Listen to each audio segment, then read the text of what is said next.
ಆತ್ಮೀಯ ಸ್ನೇಹಿತರೆ, ಭಗವದ್ಗೀತಾ ತರಗತಿಗೆ ಸ್ವಾಗತ. ನಾನು ಗಣಪತಿ ಹೆಗಡೆ, ಸಂಸ್ಕೃತ ಅಧ್ಯಾಪಕ. ಇವತ್ತು ನಾನು 11ನೇ ಅಧ್ಯಾಯದ 38 ಹಾಗೂ 39ನೇ ಶ್ಲೋಕಗಳನ್ನು ಬೋಧಿಸಲಿದ್ದೇನೆ. ಎಲ್ಲರಿಗೂ ತರಗತಿಗೆ ಸ್ವಾಗತ. ಹಾಗಾದರೆ ತಡೆ ಯಾಕೆ, ಶುರು ಮಾಡೋಣ.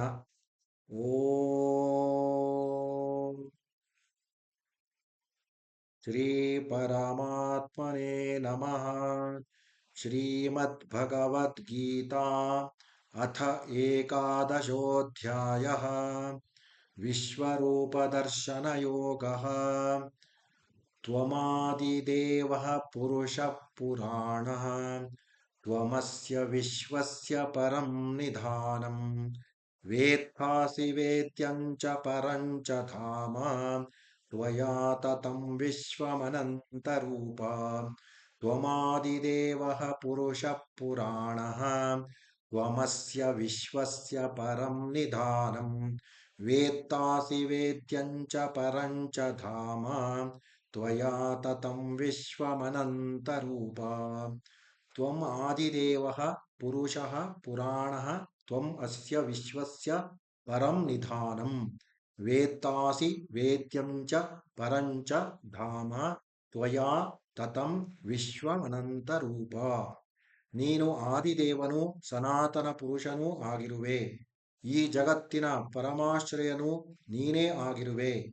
ಜಗತ್ತನ್ನು ಅರಿಯುವವನು ಮತ್ತು ತಿಳಿಯಲು ಯೋಗ್ಯನು, ಪರಮಧಾಮವು ನೀನೇ ಆಗಿರುವೆ. ಹೇ ಅನಂತರೂಪನೇ, ನೀನು ಈ ಜಗತ್ತೆಲ್ಲವನ್ನು ವ್ಯಾಪಿಸಿರುವೆ. ಇದು 38ನೇ ಶ್ಲೋಕದ ಅರ್ಥ. ಈಗ 39ನೇ ಶ್ಲೋಕ.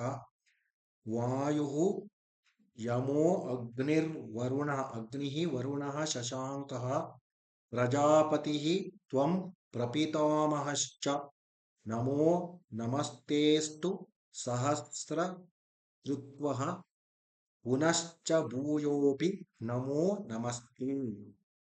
ವಾಯುರ್ಯಮೋಗ್ನಿರ್ವರುಣಃ ಶಶಾಂಕಃ ಪ್ರಜಾಪತಿಸ್ತ್ವಂ ಪ್ರಪಿತಾಮಹಶ್ಚ, ನಮೋ ನಮಸ್ತೇಸ್ತು ಸಹಸ್ರಕೃತ್ವಃ ಪುನಶ್ಚ ಭೂಯೋಪಿ ನಮೋ ನಮಸ್ತೆ.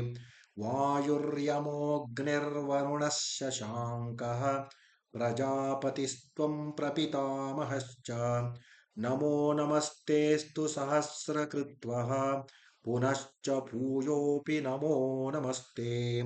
ನೀನೇ ಅಗ್ನಿ, ಯಮ, ವರುಣ, ಚಂದ್ರ, ಪ್ರಜೆಗಳ ಒಡೆಯನಾದ ಬ್ರಹ್ಮದೇವನು ಮತ್ತು ಬ್ರಹ್ಮದೇವರಿಗೂ ತಂದೆಯಾಗಿರುವೆ. ನಿನಗೆ ಸಾವಿರಾರು ಬಾರಿ ನಮಸ್ಕಾರ. ನಮಸ್ಕಾರಗಳು ನಿನಗೆ ಇನ್ನೂ ಪದೇ ಪದೇ ನಮಸ್ಕಾರಗಳು, ನಮಸ್ಕಾರಗಳು ಎಂಬುದು ಇದರ ಸಂಕ್ಷಿಪ್ತ ತಾತ್ಪರ್ಯ. Now I will tell English meaning. ತ್ವಮಾದಿದೇವಃ ಪುರುಷಃ ಪುರಾಣಃ, ತ್ವಮಸ್ಯ ವಿಶ್ವಸ್ಯ ಪರಂ ನಿಧಾನಂ, ವೇತ್ತಾಸಿ ವೇದ್ಯಂ ಚ ಪರಂ ಚ ಧಾಮ, ತ್ವಯಾ ತತಂ ವಿಶ್ವಮನಂತರೂಪ.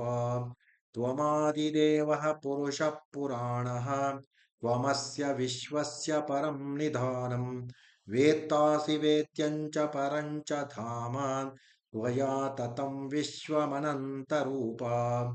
You are the primal deity, the most ancient person. You are the ultimate resort of this universe. You are both the knower and the knowable, and the highest abode. It is you who pervade the universe, O One, assuming endless forms. This is the meaning of 38th shloka. Now 39th shloka. वायुर्यमोऽग्निर्वरुणः शशाङ्कः प्रजापतिस्त्वं प्रपितामहश्च, नमो नमस्तेस्तु सहस्रकृत्वः पुनश्च भूयोऽपि नमो नमस्ते. वायुर्यमोऽग्निर्वरुणः शशाङ्कः प्रजापतिस्त्वं प्रपितामहश्च, नमो नमस्तेस्तु सहस्रकृत्वः पुनश्च भूयोऽपि नमो नमस्ते.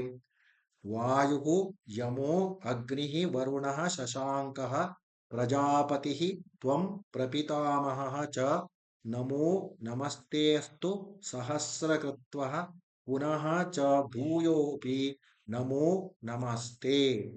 You are Vayu, the wind god, Yama, the god of death, Agni, the god of fire, Varuna, the god of water, the moon god, Brahma, the lord of creation, Ne, the mother of Brahma himself.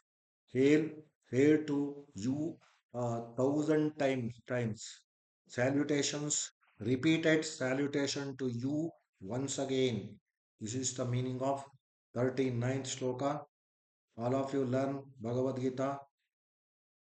सर्वे जनाः सुखिनो भवन्तु समस्त सन्मङ्गलानि भवन्तु धन्यवादाः